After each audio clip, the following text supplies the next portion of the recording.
Boa tarde, pessoal. Tudo bem? Eu sou André Medeiros, médico veterinário formado pela UF. Eu estou nessa área do pescado, na parte de qualidade, tecnologia e inspeção há uns 10 anos. E eu vim trazer um pouquinho dessa experiência para vocês. Bom, eu atuo como extensionista na Fundação Instituto de Pesca do Estado do Rio de Janeiro, a FIPERJ, né, que tem a missão, né, e objetivo do desenvolvimento sustentável da cadeia produtiva do pescado. Também tenho experiência, né, com docência e com tutoria nas áreas de pescado, né, dentro da medicina veterinária de algumas universidades, e espero que seja produtivo para todos aqui hoje. Uma boa palestra para todos nós. Bom, vou tratar hoje da inspeção do pescado fresco, né, falando um pouquinho da importância do uso do frio e das boas práticas aplicadas de manipulação para a gente ter, assim, um produto final com segurança, né, sendo oferecido com segurança para o consumidor final. Então, primeiramente, eu sempre gosto de nomear de quem que a gente está falando, né? Quando a gente fala desse termo pescado, né, segundo o RISPOA, que é o nosso regulamento de inspeção industrial, né, de produtos de origem animal, a sua última versão, né, decretada, né, publicada em 2017 pelo decreto 9.013, dentro desse regulamento a gente tem lá a definição de pescado, que seria todo organismo aquático que tem pelo menos uma fase da sua vida necessitando da água, né, voltado para a alimentação humana. Então, quando a gente fala do grupo pescado, a gente está falando num grupo muito extenso. É sempre importante falarmos desse grupo no singular, né, por ser um grupo e um grupo muito amplo, né? Dentro do grupo nós vamos ter, por exemplo, os diferentes peixes, o peixe ósseo, né, assim como também os peixes cartilaginosos, aqui na figura ilustrado pelo tubarão. Nós temos os diferentes moluscos, né, os cefalópodes, que são aqueles moluscos que possuem a sua cabeça, como o polvo e a lula, assim como os moluscos bivalves, né, aqui representados pela vieira e pela ostra. Também dentro do grupo nós vamos ter os crustáceos, né, aqui representado pelo camarão, lagosta, siri, caranguejo, entre outros, né? E também no grupo nós temos quelônios, que não é uma prática tão comum, talvez, aqui no sul, no sudeste, né? Mas para a região norte é uma prática, um hábito alimentar, né, comum. Inclusive existe criação, né, de uma série de animais, né, para consumo de quelônios. Também temos os anfíbios, como apresentado aqui pela Rantoro, né? Temos também os répteis, né, aqui com destaque de um jacaré, de uma espécie de jacaré, são algumas que são produzidas, e temos os equinodermos, né, aqui representado pelo ouriço do mar. Nós também temos o pepino do mar, que são animais comestíveis.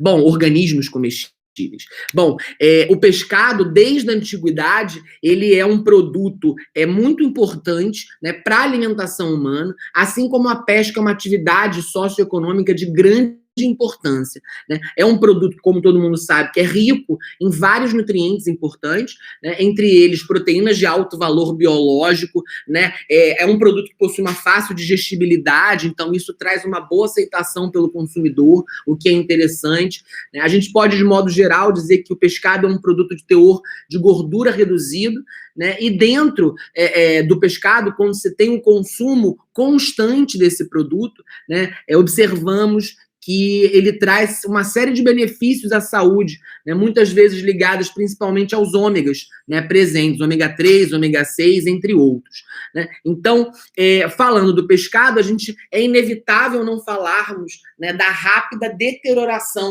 que ocorre nesse produto, né? Se a gente fizer uma comparação, colocando os diferentes tipos de carne, né, na mesma temperatura de armazenamento, na mesma condição de armazenamento, tá? Carne de boi, carne de frango, né, de aves, carne suína e o do peixe, tá? Aquela que mais rapidamente vai deteriorar é a do pescado. Isso acontece por características próprias, né, que facilitam o processo da deterioração, são as características intrínsecas que vocês podem observar aqui, como, por exemplo, o seu pH, que é próximo à neutralidade, a elevada atividade de água que o produto tem, né? É importante a gente pensar que essas características que tornam um produto altamente nutritivo para a gente, essas características também tornam o produto nutritivo para a criação, né, o desenvolvimento de micro-organismos. E, além disso, né, essas características intrínsecas, elas podem ser mais facilitadas, mais aceleradas para causar a deterioração, quando não se tem as características extrínsecas controladas. Né? Essas aí são aquelas que a gente consegue ter mais força de controle, né? Que é exatamente a temperatura de armazenamento, as condições de armazenamento de modo geral, né? A umidade em que você aloca o pescado, né? A forma que você manipula esse produto, assim como o processamento que você aplica, sempre, né, tentando impedir a contaminação externa, né, o processo de contaminação externa. Então, de modo geral, né, nós temos 3 fatores aí que levam à deterioração desse pescado. Né? É uma tríade, né, somada que a gente pode colocar o tempo, né, a temperatura e a higiene, né, onde se trabalha, onde se manipula esse produto, como vocês podem observar aqui. Então, é importantíssimo, né, a aplicação de diferentes métodos de conservação para que a gente consiga, então, estender o tempo de validade que esse produto tem. Né? Lembrando que, quando a gente está falando do grupo pescado, a gente está falando de uma diversidade muito grande de organismos aquáticos, né? Então, essa questão da conservação, da rapidez da deterioração, obviamente, muitas vezes vai ser espécie específico, né? A gente tem uma série de espécies, então vai haver uma variação entre elas, assim como também o método de pesca, né? A forma que você captura, né, esse peixe. A gente tem artes de pesca, que é como a gente denomina, né? Algumas que promovem uma forma mais rápida da captura do peixe, outras que o peixe fica ali, né, por um tempo. Então, dependendo disso, isso também vai influenciar nesse processo da deterioração do animal. Né? Então, relembrando, né, só um minutinho, voltando aqui, quando a gente fala de conservação, né, principalmente falando do pescado, a gente tem que lembrar principalmente desses micro-organismos, né, que tem, né, uma zona de perigo, como a gente chama. Né? Vocês podem observar na figura o que é essa zona de perigo. É um período, né, de temperatura, né, é um intervalo de temperatura que fica ali entre 5 e 60, 70 graus Celsius, e dentro desse intervalo, né, nós temos as temperaturas de maior facilidade para o crescimento da maioria das bactérias, incluindo muito dos patógenos. Tá? Então, a ideia que a gente tem que trabalhar, quando se trabalha com um produto de origem animal, principalmente o pescado, né, é tirar o produto dessa zona de perigo, ou seja, colocar uma temperatura acima desses valores ou abaixo de 5 graus Celsius. E aí a gente vai ver, né, que o pescado, como eu falei anteriormente, ele possui vários fatores favoráveis, né, já citados, as tais características intrínsecas, né, que favorecem o desenvolvimento desses micro-organismos. Então, a gente tem que sim lutar, né, usando os métodos de conservação nesse produto para assim prolongar a sua validade comercial. Então, quando falamos, né, de evitar essa zona de perigo e a realidade da cadeia produtiva do pescado, a gente fala principalmente, então, do uso do frio. Né? O uso do frio ele é fundamental na cadeia. Tá? Ele retarda, de modo geral, o crescimento e a atividade dos micro-organismos, né? Além de diminuir as atividades enzimáticas, né, existentes ali no produto.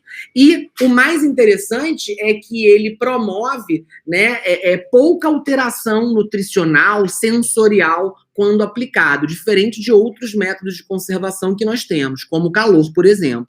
Né? O interesse do seu uso é que ele vai manter, né, de modo geral, as características sensoriais e nutricionais desse pescado. Então, aqui vocês podem ver nas fotos, né, alguns exemplos do uso do frio, né, aqui o peixe no gelo, que é o fundamental, e a gente vai abordar isso aqui já, né, assim como o uso de câmaras frigoríficas, né, aqui balcões frigorificados, tá?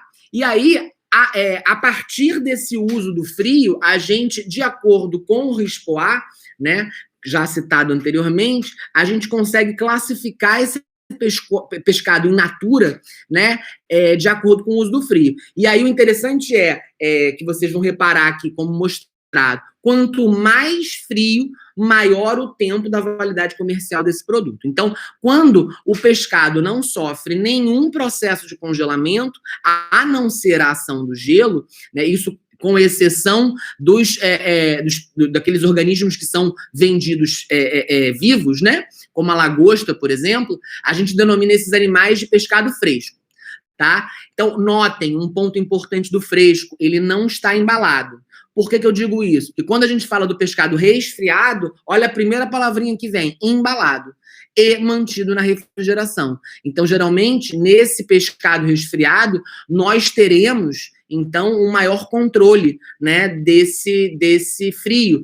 Né, a gente já vai colocar, então, esse pescado dentro de algum equipamento com controle do frio.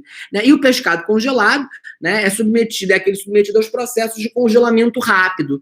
Né? E somente se conclui o processo de congelamento quando, né, a gente tem lá no centro geométrico do produto o valor de menos 18 graus Celsius. Tá? Um outro ponto que é legal da gente apontar já aqui, e aí da nossa palestra de hoje, a gente está falando do pescado fresco, então é esse primeiro aí, né, como listado.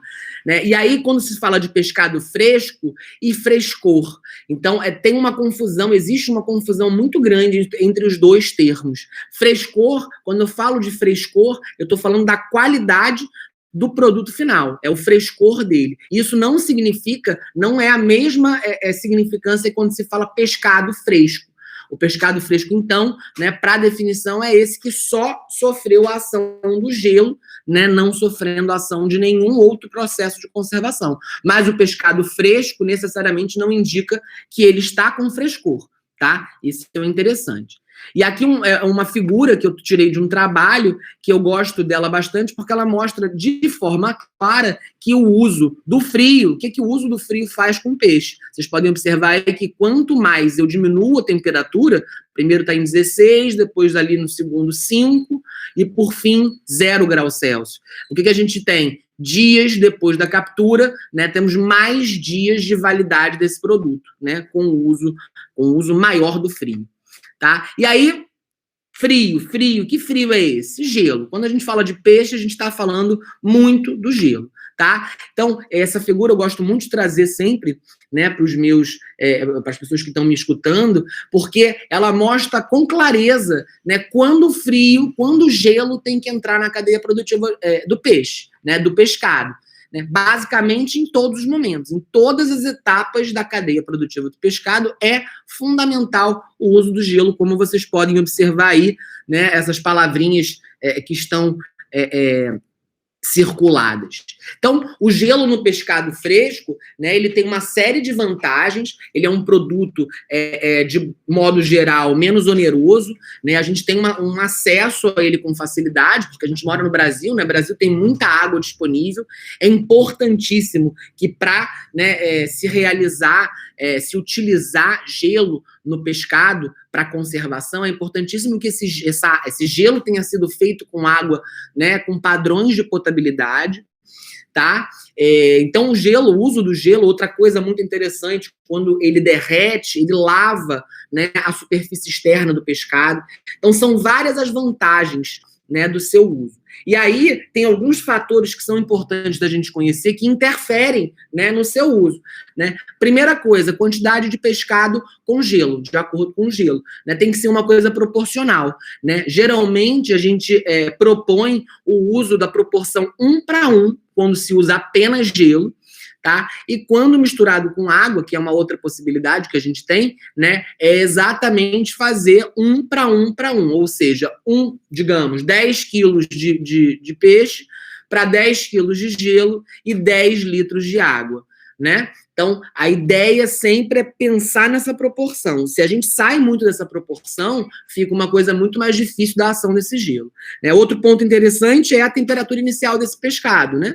Obviamente, se eu tenho um peixe que já está numa temperatura menor, né, ele vai, né, entrar nesse processo de conservação pelo gelo mais rapidamente, né, do que quando comparado a um peixe que está, por exemplo, em temperaturas bem elevadas. Né? Outro ponto interessante, né, é a espessura da camada de peixes que a gente vai colocar, né, para a camada de gelo, né, pensando que para o gelo estar fazendo efeito, ele tem que não só pegar a superfície do peixe, ele tem que estar, essa ação do gelo, esse frio, tem que estar chegando no centro geométrico do produto. Então, se a gente fizer camadas muito espessas de gelo, botar muitos peixes um em cima do outro, aqueles do meio vão ter maior dificuldade para receber esse frio, né? E a distância do pescado em relação ao gelo. É importante lembrar que o ar, ele vai dificultar o processo, ele atrapalha na condução do frio, né? E esse gelo tem que ser mantido, muito bem mantido, em locais de condição ótima de armazenamento, né? Uma vez que eles vão estar em contato direto com o produto, que é o peixe, né? O pescado. Então, aqui só para apresentar, né? A gente usa o gelo sempre na cadeia, como dito, e de várias maneiras. Então, só para representar uma etapa, né, que é o uso nos monoblocos, que é muito comum, e aí eu gosto sempre de apontar isso aqui, ó.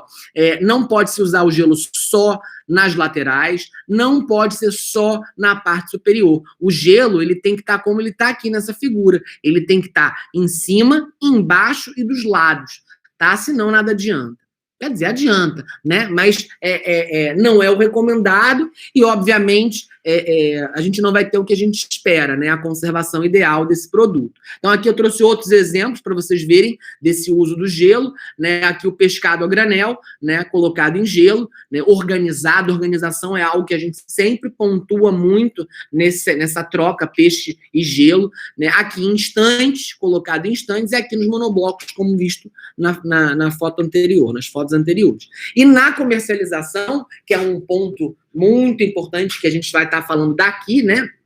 Especificamente desse nosso momento, é exatamente como vocês estão vendo. Geralmente, pergunto para vocês, geralmente vocês vão lá, né, fazer a compra do seu peixe fresco. Quando é que você vê gelo? Poucas vezes. E quando você vê, como você vê o gelo? Embaixo, tá? E aí eu digo para vocês, a ideia tá errada. O ideal mesmo seria exatamente fazer a cobertura por completo desse pescado, como vocês conseguem ver nessa figura, nessa segunda figura. O ideal é a gente ver o gelo e não ver o peixe, né? Mas se tem a ideia contrária, né? O que acontece muitas vezes? Os consumidores acham, né, que se o pescado não está sendo visível, né, e a gente está só vendo gelo, é provavelmente porque esse peixe já está, né, em processo de deterioração e ali o manipulador está tentando reverter a situação. E é o contrário, né? Então, existe também aí um ponto forte, que é essa desinformação do consumidor, né? Então, aí eu mostro para vocês essas fotos. Pergunto, qual dessas fotos vocês acham que é a mais adequada do uso do gelo, né? E as demais, o que vocês acham? Então, obviamente, essa primeira foto é uma foto mais correta, né? Realmente, aí a gente está vendo até pouco do peixe. Tá? E aí peço para vocês, olhem as demais fotos. Olha as condições das demais. Gelo, essa primeira aqui nem gelo tem, assim como nessa segunda. E essa segunda, além de não ter gelo, tem todo, né, esse muco, esse sangue, né, aí, essa água, essa contaminação, um pool de micro-organismos, isso aí. E aqui, né, olha que engraçado, é o que eu estava falando para vocês. Adianta esse pouquinho de gelo para esse tamanhão de peça de pescado? Né? Então não vai ser eficiente. Tá? E aí, quando a gente está falando do pescado fresco, é importante que a gente conheça, então, algumas legislações sobre ele, que nós temos aqui no Brasil.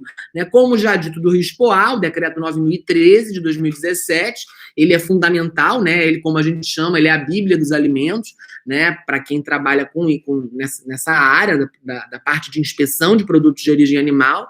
Né? Então, dentro dele, vocês vão ter uma série de denominações e recomendações, né, para pescado, de modo geral, importante conhecer, e o pescado fresco também, tá? Agora, também é importante que vocês conheçam a Portaria 185, de 97, né, que trouxe o regulamento técnico de identidade e qualidade do peixe fresco inteiro e eviscerado. Então, dentro dela também você vai ter toda a normativa de padronização desse pescado fresco, né? E também recentemente lançada, no ano passado, tivemos duas novas instruções normativas, né? A Instrução Normativa 23 e a 24 de 2019.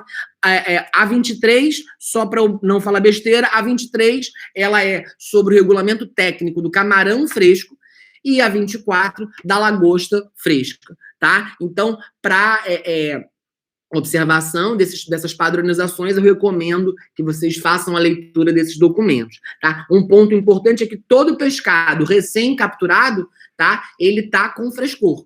Ele é considerado um pescado fresco, que só vai ter essa ação do gelo, e a gente supõe que ele vai estar com frescor. E aí, segundo esses documentos, principalmente segundo o RISPOA, né, a gente tem as seguintes indicações dentro dele, né? O pescado fresco, ele pode ser indicado através de características sensoriais que ele vai apresentar, né? Que são aspectos sensoriais, a gente vai falar um pouco deles, mas a partir desses aspectos a gente consegue fazer a sugestão se esse pescado realmente está com frescor, né? Como consta. Né? E aí, no caso de ainda houverem dúvidas, né, se de fato esse pescado está fresco, são indicadas algumas análises físico-químicas, como a gente vai abordar já já. É importante que esses aspectos sensoriais, vocês entendam que eles, como o uso do frio, ele traz pouca alteração nutricional e sensorial para o produto. Então, esses aspectos sensoriais do peixe fresco, eles são extensivos, né, para o pescado resfriado, assim como para o congelado. E é importante sempre que essa avaliação sensorial seja feita por pessoas treinadas, né, capacitadas, né, e muitas vezes que tenham tabelas de classificação e pontuação, né, que é o MIC, né, um método de índice de qualidade, né, que a gente faz exatamente para poder identificar a qualidade do produto.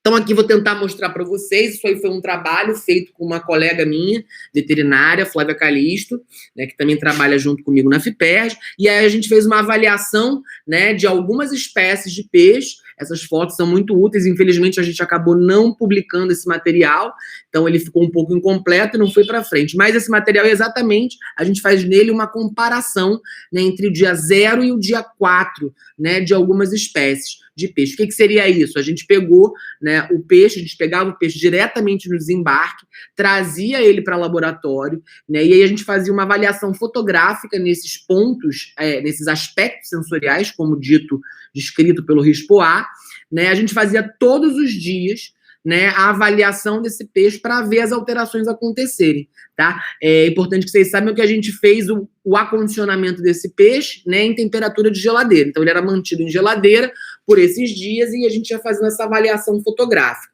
O que a gente observa? Né, aqui observando, no dia 0, né, a gente nota esse olho, né, do animal é um olho ocupando toda a órbita ocular do animal, é um olho que está transparente, está translúcido, né? É um olho, né, que está para fora da cavidade. Aí você compara já no dia 4, você vê ali um olho mais para dentro, mais internalizado, né? Um olho avermelhado, então a coloração desse olho, ela se altera, né? Ela se muda, e aí a gente vê também muitas vezes um olho menor do que a órbita ocular.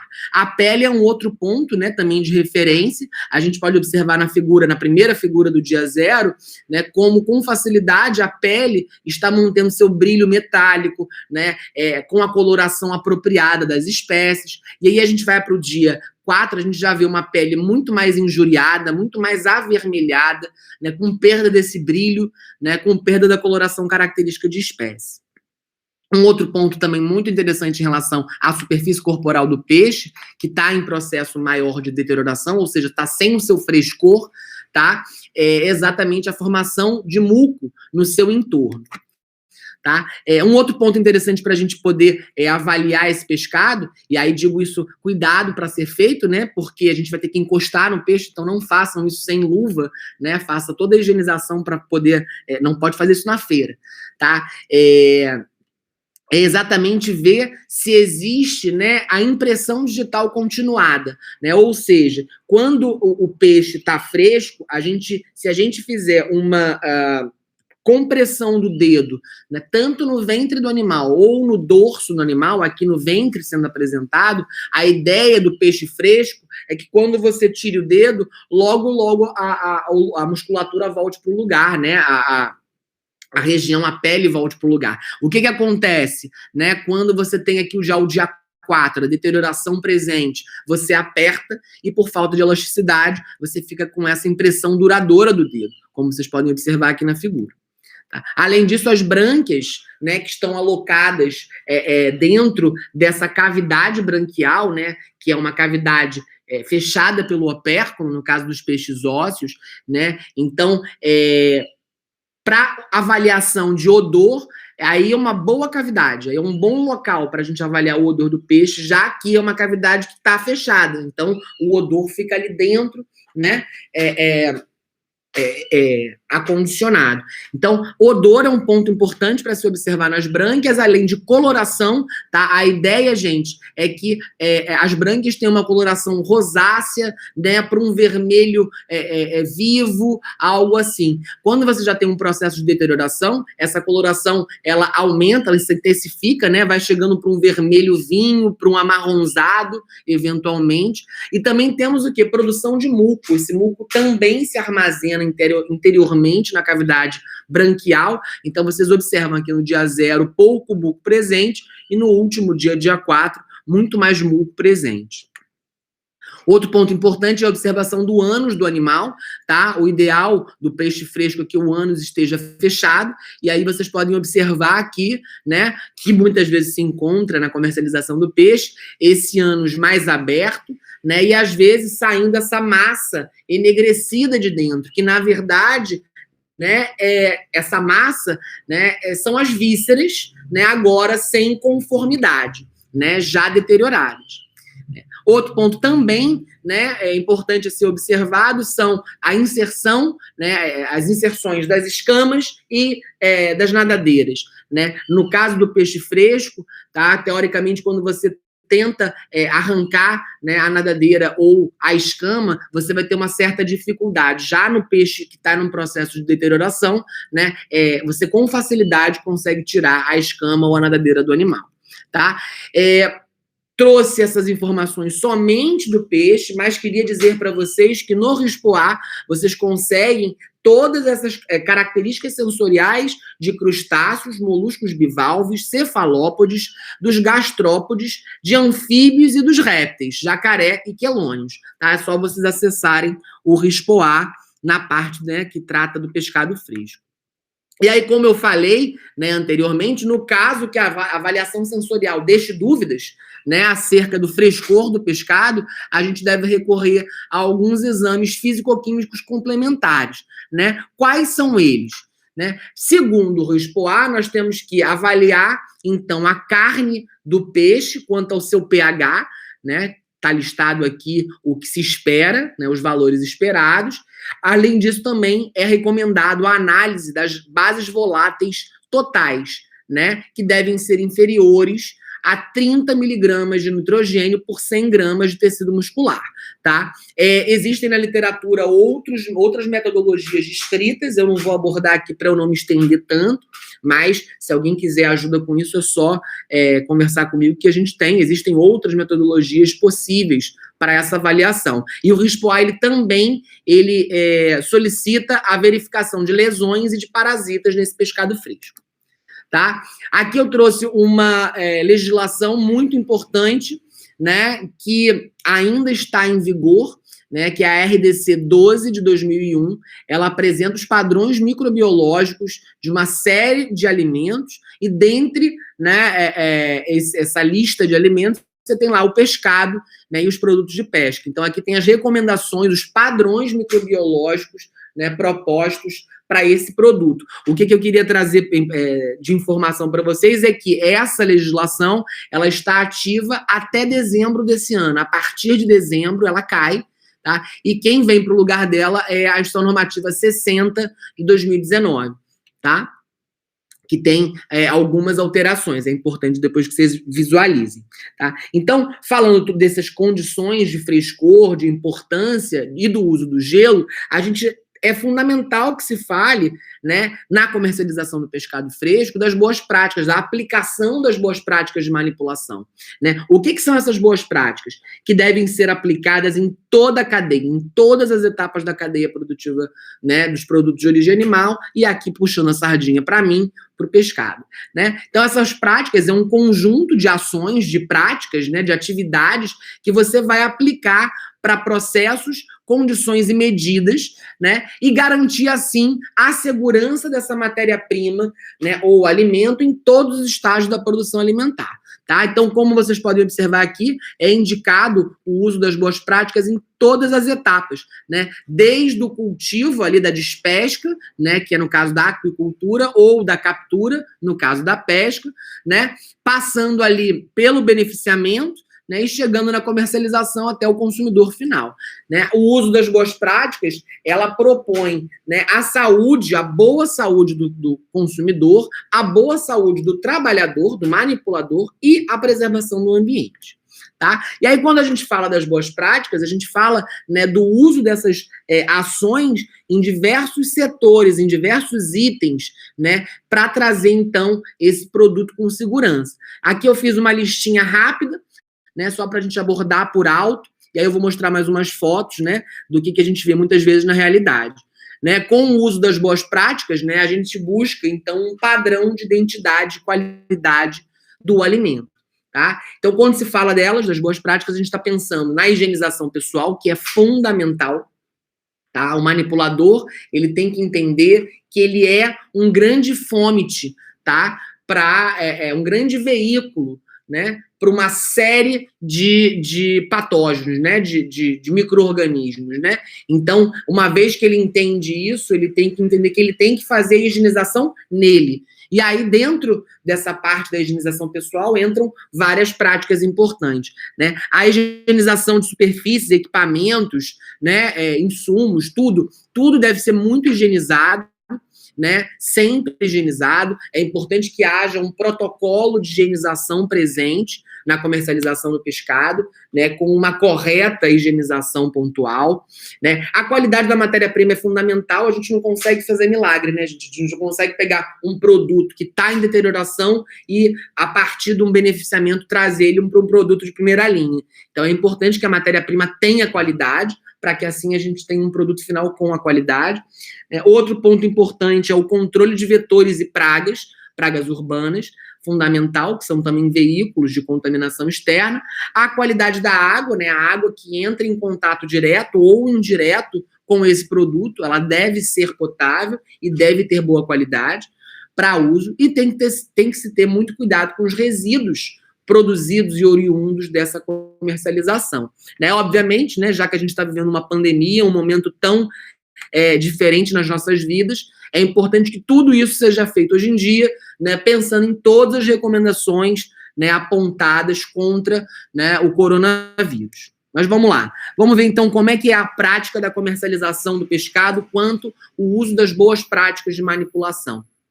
Então, tudo que a gente falou, pergunto para vocês, higiene é algo que a gente está vendo nessas fotos, né? Essa manipulação feita no sol, né? Sendo feita no sol em um ambiente completamente sem controle, nada refrigerado, né? Sem higienização pessoal, sem higienização do ambiente como um todo, sem uso do frio, que é tão fundamental, tá? Então, isso aqui é uma prática muito visualizada.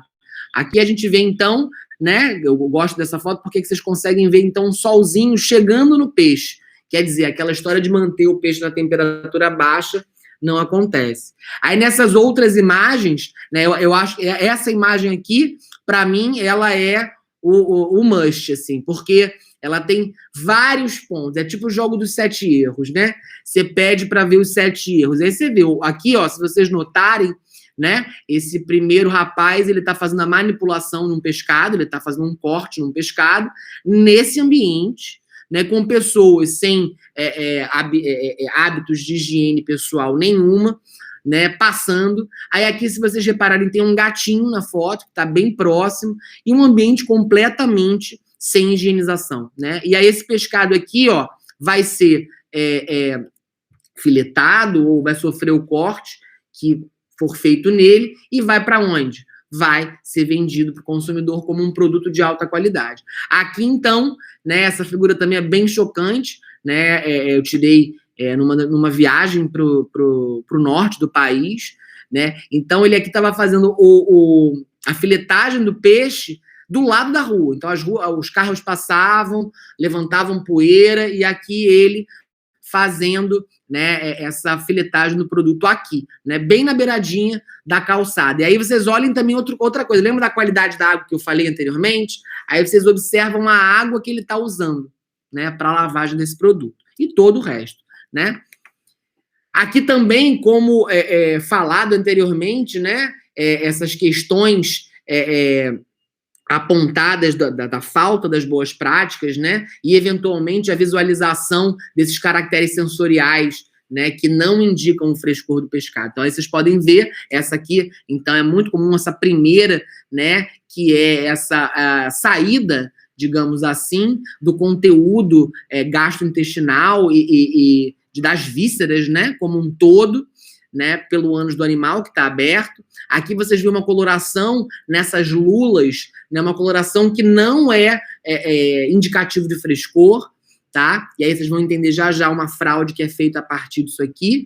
E aqui também um camarão, né, já até quebrado, né, já apresentando uma quebra aqui no seu cefalotórax, né, indicativo também de uma falta de frescor nesse produto.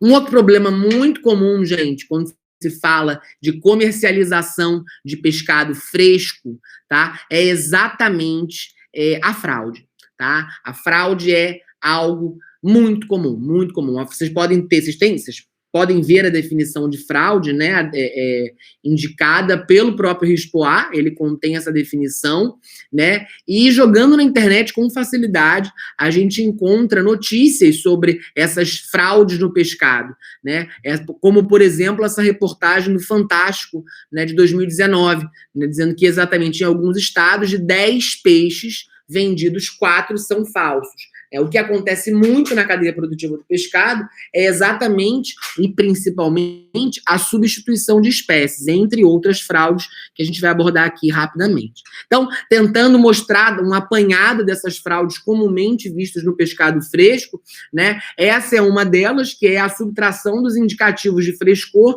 Então, vocês lembram que a gente pontuou os diferentes caracteres sensoriais para a gente trazer e indicar que aquele pescado está com frescor? Então, vocês imaginam, olhem essa lula.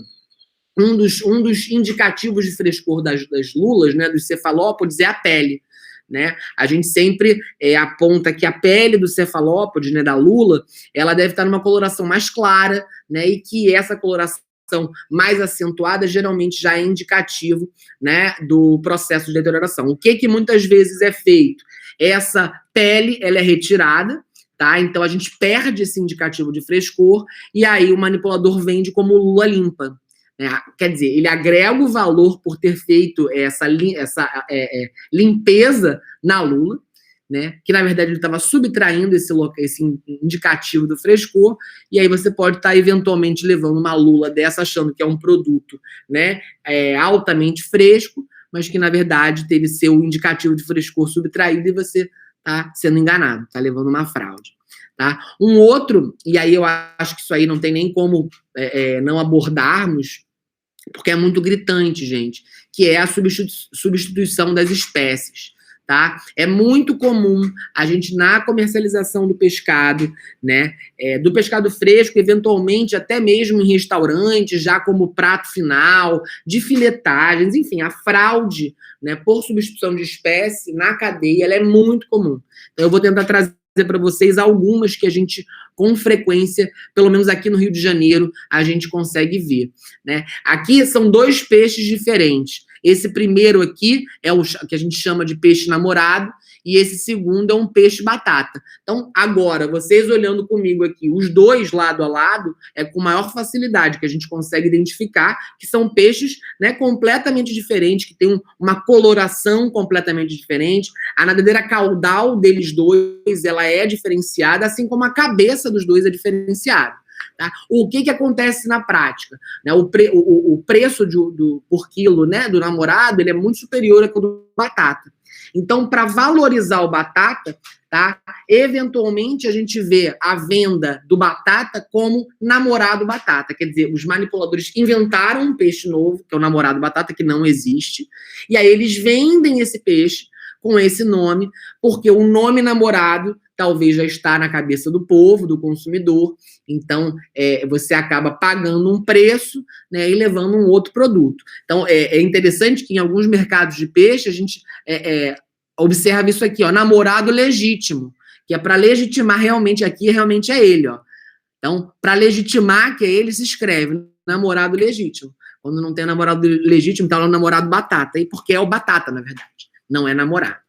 Tá? Linguado. Linguado é um outro exemplo amplamente difundido de fraude por substituição de espécie, né? Esse é o linguado. Bom, eu sempre digo, é uma brincadeira que eu gosto de fazer, né? A Disney, apesar de ser uma empresa incrível, né? Ela trouxe a maior mentira do mundo pra gente, né? Quem já viu Pequena Sereia, acreditava naquele linguado, aquele linguado ele não existe. Esse é o linguado. Tá? O animal que a gente chama de linguado é esse flatfish, né? Esse peixe achatado, né? Que vive nessa conformação, né? Essa parte dorsal dele, né? Fica para cima, né? Essa parte esbranquiçada, que é a parte ventral, geralmente fica junto do fundo do mar. Muitas vezes ele fica enterrado na areia, escondido, e os dois olhos, ele possui esses dois olhos, né? Para um lado só. Né, nesse lado superior. Né? Então, quando a gente faz a filetagem do linguado, né, por conta, né, da sua cavidade branquial, né, a gente tem que fazer sempre, não sei se vocês estão conseguindo observar, mas tem que ser feito esse corte, tá? Esse corte apropriado aqui, né, para a tirada do filé. O que acontece? Linguado é um peixe considerado nobre, tá? É um peixe, muitas vezes, que apresenta alto valor comercial, tá? E quando filetado, ele fica com um filé clarinho, de modo geral, né? Muitas vezes os manipuladores tentam fazer o quê? Vender outros filés, né, como se fosse filé de linguado. Então, aqui estão alguns exemplos que vocês podem observar de peixes, né, que são fraudados, né, como se fosse o linguado. Então, aqui o panga, que todo mundo já ouviu falar, aqui o tamboril, que é um outro flatfish, e aqui a pescada. Mas, na prática, a gente vê diferentes peixes sendo vendidos como filé de linguado. Então, para mostrar bem aquele detalhe do que eu falei do corte, né, aquele corte específico, digo para vocês que esses 4 filés, desses 4, né, os 2 primeiros são do linguado e os outros 2 não são do linguado, tá? Para mim, são panga. Mas não posso nem afirmar isso apenas pela foto. Tá? Agora, o que eu digo para vocês? Os 2 estavam sendo comercializados como filé de linguado. Tá? Juntando um do lado do outro, a diferença entre eles é muito mais nítida, mas na prática fica muito mais complicado. Tá? Até porque, eventualmente, né, existem até aditivos que podem ser aplicados no filé para dar uma esbranquiçada nele, para ficar mais parecido ainda. Tá? Então, a fraude é tamanha, né, que, eventualmente, a gente também tem, como, por exemplo, né, vou voltar aqui só para vocês verem, eu falei que esse peixe aqui, que é um flatfish, é o tamboril. Tá? Aqui no Brasil, né, esse peixe, né, ele não tem tanta importância comercial. Lá fora, para a União Europeia, né, na França, se consome muito desse peixe. E ele tem lá um valor muito comercial. Então, quando estava aberto, né, o comércio de pescado para a União Europeia, se vendia muito desse animal, né, do tamboril, né, para a União Europeia, né, para a Europa. Então, esse animal, o que acontece? Agora, na manipulação, na comercialização, a gente vai ver na prática que tem isso aqui, ó, filé de linguado tamboril. Aí a gente vê o filé que está aqui embaixo relacionado. Esse filé aqui provavelmente é de tamboril mesmo, é desse peixe que eu mostrei anteriormente, né? Mas para ganhar um valor comercial a mais, um valor agregado a mais, né, eles vendem como filé de linguado tamboril. Né, isso, obviamente, confunde o consumidor. Outro exemplo de fraude comum, né, como vocês podem observar, é da sardinha. São várias sardinhas, tá, existentes, e outros peixes bem similares à sardinha. O que acontece? A avaliação dessas sardinhas, diferenciação das sardinhas, né, a gente consegue fazer quando tem um animal inteiro. Mas, se a gente faz esse corte, como muitas vezes se comercializa a sardinha, né, que é o espalmado, né, como vocês estão vendo aí na figura, você faz o corte, né, exatamente de todos os indicativos de qual espécie que eu estou falando.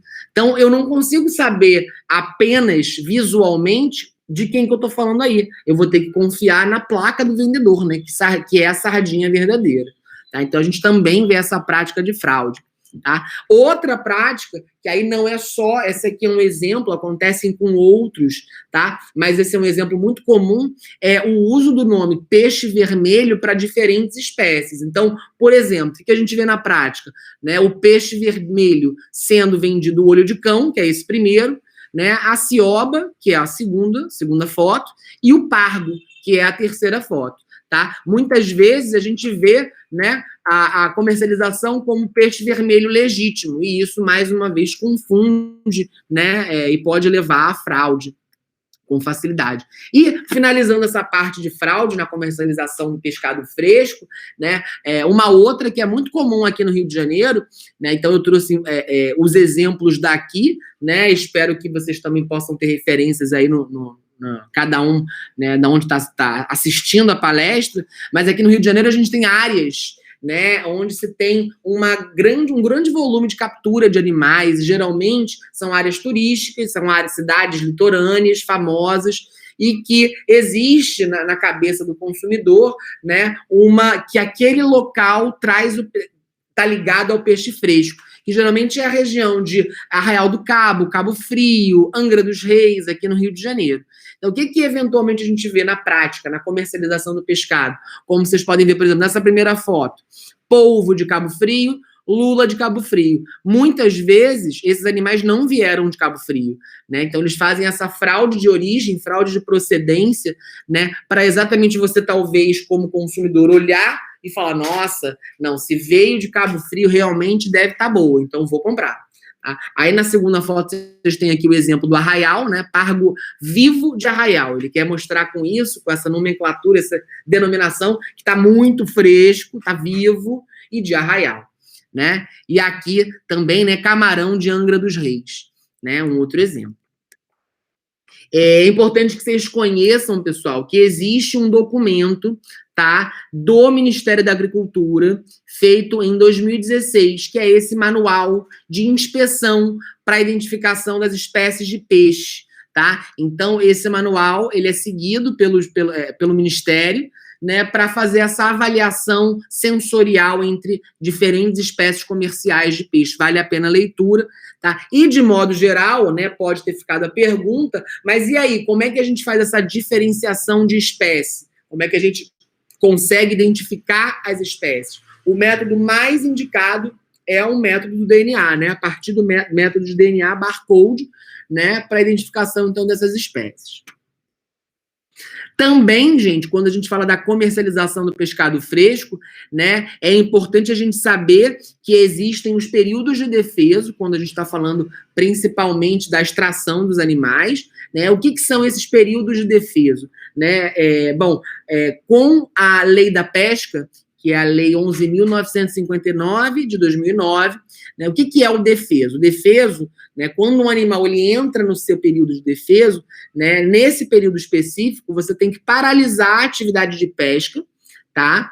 E isso está conferindo, na verdade, uma política de estratégia, tá? Ou seja, a ideia da aplicação do defeso é exatamente, né, proteger as espécies, essas espécies que têm o seu defeso, né, provavelmente nesses períodos, porque são períodos importantes de reprodução, né, garantindo assim a manutenção da forma sustentável do estoque pesqueiro.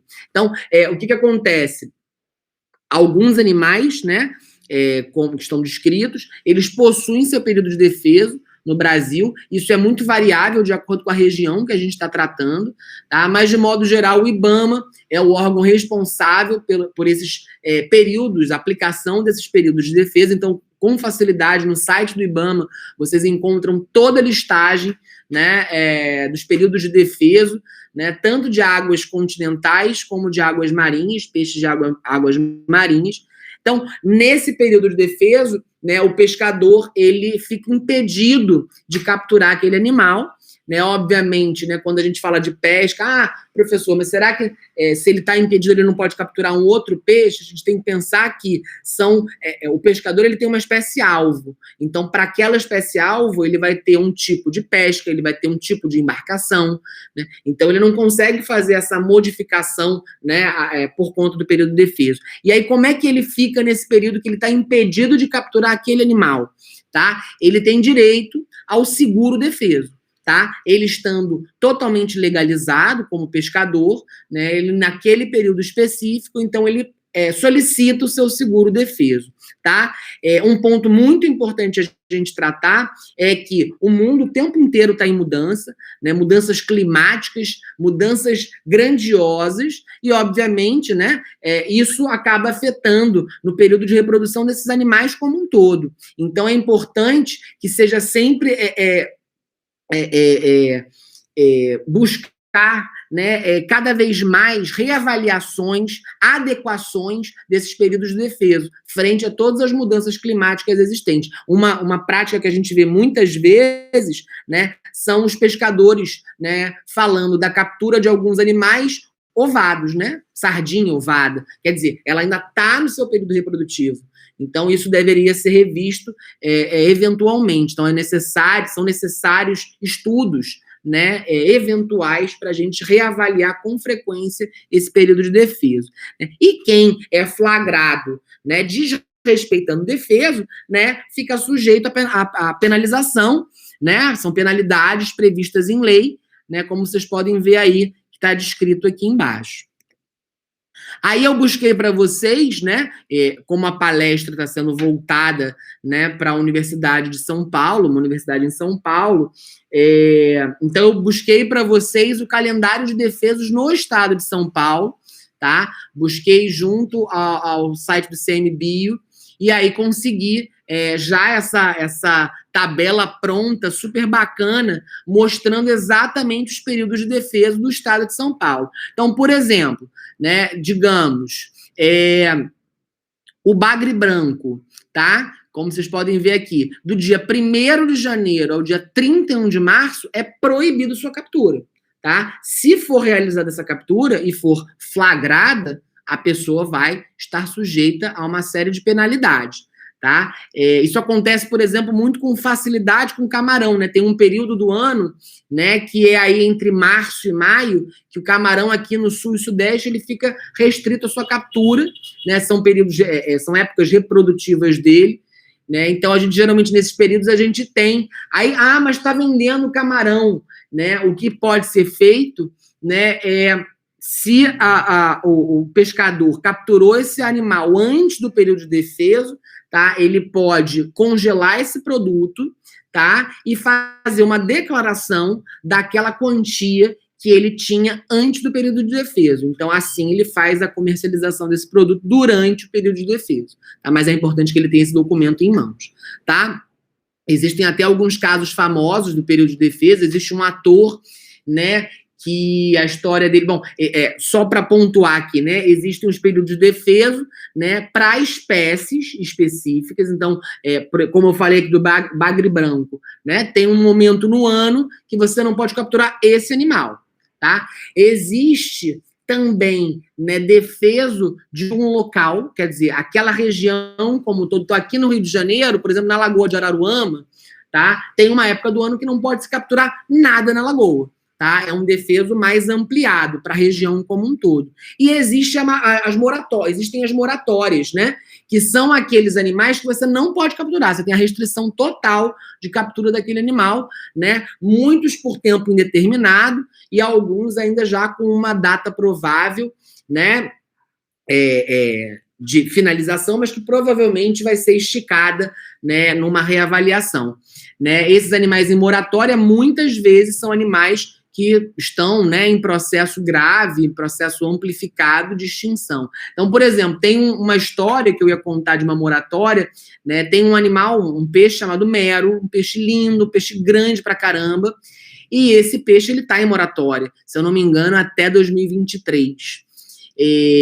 Um ator famoso, a história que ele conta é que ele estava na praia, ele viu um pescador vindo com um peixão, e aí eu não sei se ele estava numa moto, não sei que história era, e aí ele fez uma foto posando junto com a moto e com um peixe, e botou na internet. Na hora que ele botou na internet, o pessoal começou a escrever @Ibama, e não é um mero, e não é um mero, e era um mero. E aí esse ator acabou sendo, né, penalizado, teve que pagar uma multa, né, porque por mais que ele falasse que não foi ele que capturou a foto, era ele com peixe, né? Então, para vocês entenderem que essa prática acontece, tá? Ela é uma prática não tão incomum assim. Então, gente, eu tentei para vocês nesse período aqui trazer um pouco dessa realidade da comercialização, desse ponto importante, né, do pescado fresco, né? Tentei trazer para vocês o que vocês podem, uma base que vocês podem ter a partir daqui dessa nossa conversa hoje, né? Trouxe isso. Antes de finalizar, eu gostaria de mostrar como essa prática, né, do defeso, ela é comum, né? Então, jogando na internet, né, com facilidade, achei diversos relatos, né, de exatamente estar no período de defeso e encontrarem, né, serem encontrados a captura desses animais que, teoricamente, né, não deveriam estar sendo capturados. Então, gente, me coloco à disposição, né, espero que vocês tenham aproveitado, espero que vocês tenham gostado. Qualquer dúvida que vocês tenham, segue aqui os meus contatos, meu e-mail, né, e também meu Instagram, vou puxar a sardinha para mim, gosto muito dessa frase. E aí eu também, gente, disponibilizei, eu não sei se vocês têm, né, celulares mais modernos já possuem, mas se não, existem aplicativos para isso, de QR Code, né? Eu criei esse QR Code aqui no canto da tela, né? Separei algumas legislações, alguns documentos importantes de conhecimento, né, para vocês terem com vocês, né? Então é só voltar aqui o celular para esse QR Code, vocês são jogados direto num link que vão ter acesso a todas essas literaturas, tá bom? Agradeço muito, agradeço novamente a equipe pelo convite e estou à disposição, né, eu e a FIPERJ, para o que vocês precisarem. Obrigado, gente. Uma boa tarde.